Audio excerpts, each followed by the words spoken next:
ৰামদিয়াৰ পাটোৱাৰী চুপা ৰাইজৰ দান বৰঙণিৰে নিৰ্মাণ এখন বাঁহৰ দলং।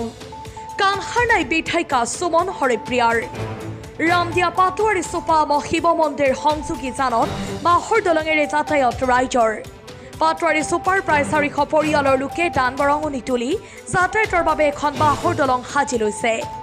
ৰামদিয়া মৌজাৰ পাটোৱাৰী চুপাৰ পৰা শিৱ মন্দিৰ সংযোগী যানত এখন কংক্ৰিটৰ দলং নিৰ্মাণ নকৰাত স্কুলীয়া ছাত্ৰ ছাত্ৰীকে ধৰি সৰ্বসাধাৰণ ৰাইজে ভীষণ অসুবিধাৰ সন্মুখীন হ'বলগীয়া হৈছে। চৰকাৰে ব্যৱস্থা গ্ৰহণ নকৰাৰ ফলশ্ৰুতিত পাটোৱাৰী চুপাৰ ৰাইজৰ দান বৰঙণিৰে নিৰ্মাণ কৰিছে বাঁহৰ দলং।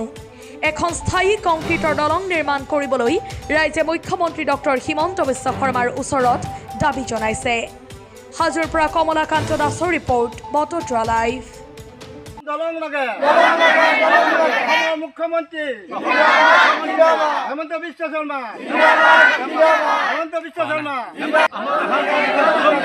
আমাক এখন কংক্ৰিটৰ দলং লাগে।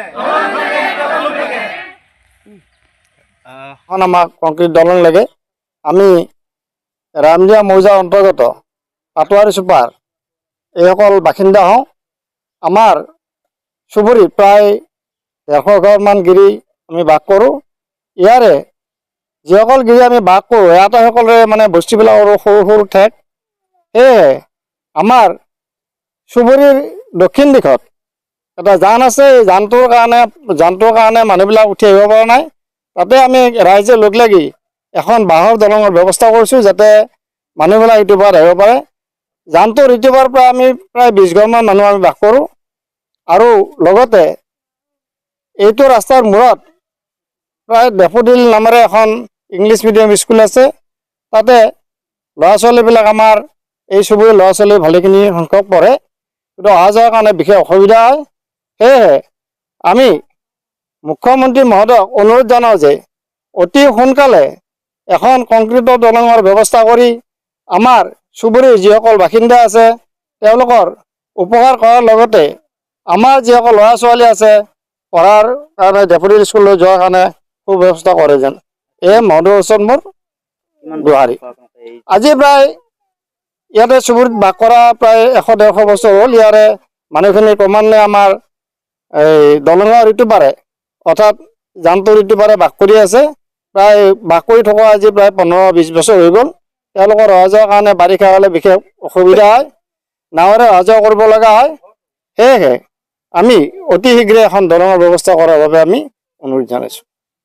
আমি গাঁৱৰ গোটেইখিনি মহিলা পুৰুষ গোটেই ওলাই আহিছোঁ যে অসমৰ মুখ্যমন্ত্ৰী ডাঙৰীয়াক আহ্বান জনাওঁ যে আমাৰ এই দলংখন সাকো হৈ আছে, অতি শীঘ্ৰে যেনিবা পাকাৰ দলং কৰি দিয়ে।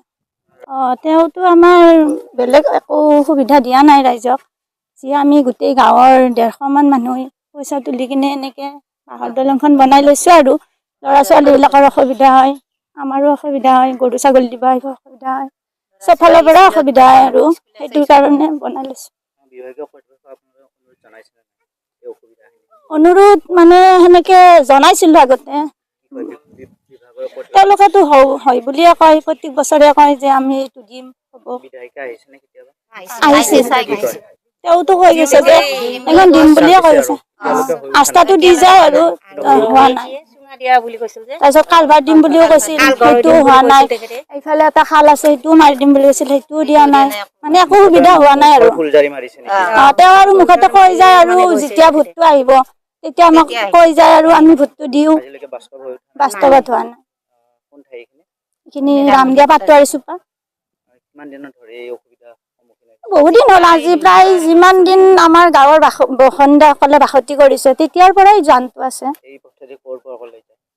এই পথৰ পৰা তাৰমানে আমাৰ পাটোৱাৰী চুপাৰ পৰা শিৱ মন্দিৰ, কলবাৰী চুপা সেনেকে যাওঁ। বামুন্দি ওলাই যায়, বামুন্দি শুৱালকুছি গোটেইখিনি ওলাব। বহুতখিনি অসুবিধা। আমাৰ যিটো স্কুলত ইংলিছ মিডিয়ামত ল'ৰা ছোৱালী যায় তেওঁলোকৰতো বহুত অসুবিধা হয় বাৰিষা দিন। গাড়ী পাৰ নহয়। মানুহ আগতেতো গাড়ীও পাৰ নহৈছিল, মানুহ মানে নাৱতহে পাৰ হৈছিলো। এতিয়া আজি 3 মাহ মানহে হ'ল, মানে ৰাইজে কৰাৰ কাৰণে সেইটো হ'ল।